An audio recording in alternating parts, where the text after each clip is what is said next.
আমার একটা কথাই, আপনারা কেউ এখানে একবার ওখানে একবার এই দৌড় ঝাপটায় থাকেন না।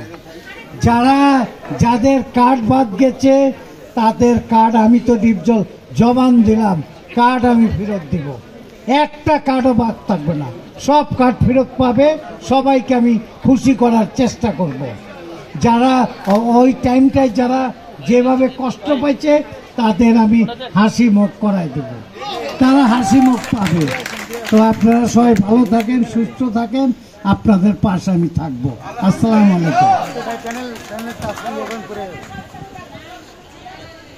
ইনশাআল্লাহ আমরা শেষ দিকে চলে এসেছি। এবার আমাদের সামনে বক্তব্য রাখবেন মিশা মনোরঞ্জন দ্বীপজলের পরিষদের মিশা সওদাগর।